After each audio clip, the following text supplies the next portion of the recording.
Hello, welcome again today to my home. And today I'm still reading in Ephesians, and I want to read in chapter 6, and we're going to read 1 through, I think it's 9, and it's instructions for us. And just before chapter 6, it was talking to husbands and wives.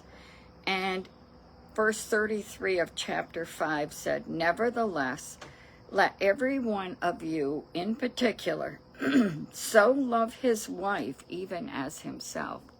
So here God is giving instructions to husbands and wives. And you're showing your love and your respect to one another speaks volumes in your children's lives. It will make a huge difference in how they live their life when they are married. But again, nevertheless, let every one of you in particular so love his wife even as himself. And the wife, see that she reverence her husband or respects him. Women want to be shown love, and men want to be respected. And I think that can be a huge problem in marriages. But if we stand by these things, these instructions that God gives us, then we will be much better off. And in chapter 6, it starts out, "Children, obey your parents in the Lord, for this is right." Otherwise, obey your parents. Listen to your parents. Don't argue with them. Do what they ask you to do. But it says in the Lord. So if your parent is asking you to do something that is against God's laws, then you have the right to say no. Honor your father and your mother, which is the first commandment with promise. We need to honor our parents, respect our parents, listen to our parents. And then there's this promise for you when they do, that it may be well with you and that you may live long on the earth. Live long on the earth. He promises long life.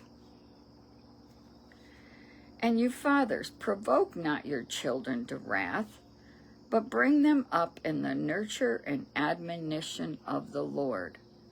Now, when it says don't provoke your children to wrath, it means don't be beating on them. Don't be yelling and screaming at your children, because that provokes them. But we are to make our children obey. Our children have to learn. And he says it to fathers, because fathers are the ones that are supposed to help their children to obey and to know that there are consequences if we don't. And that's true with anything in life. There is consequences when we don't do what we're supposed to do.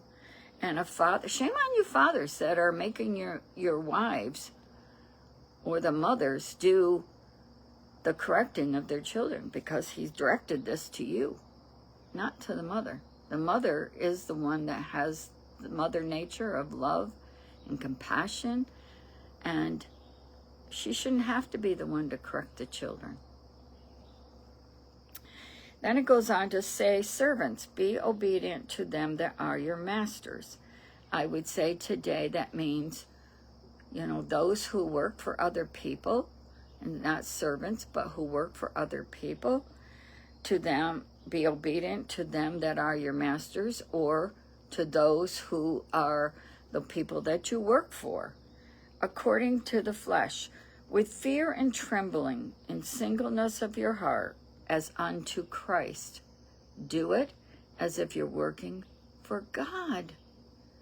We should do all things as if we're doing it to God, should we not? Not with eye service as men pleasers, but as the servants of Christ, doing the will of God from the heart. That means not just when they're looking at you, not when you're just being watched, but when you're not. Do what you know is right to do for those that you work for. It says, with good will doing service as to the Lord and not to men, knowing that whatsoever good thing any man does, the same shall he receive of the Lord, whether he be bond or free. Remember, we reap what we sow. If we sow good things, we reap good things. And this is talking about workers. And you masters, he doesn't leave them out either, do the same things unto them, forbearing threatening. I worked with someone one time, and when they bought our business out, and the mouth that they had was horrible. They screamed and yelled and swore. What a horrible thing. And they were doing that before God, whether they realized it or not.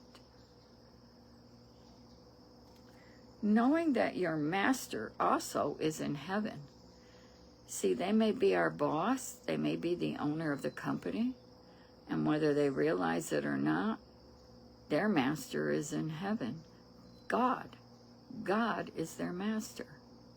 And especially those of you who know the Lord, we should be different than the world is. Neither is there respect of persons with him. Otherwise, you treat all of your employees good. You treat them all good and respectfully. And then, I guess one more I'd like to say. Finally, my brethren, be strong in the Lord and in the power of his might. Depend on God. Draw close to God.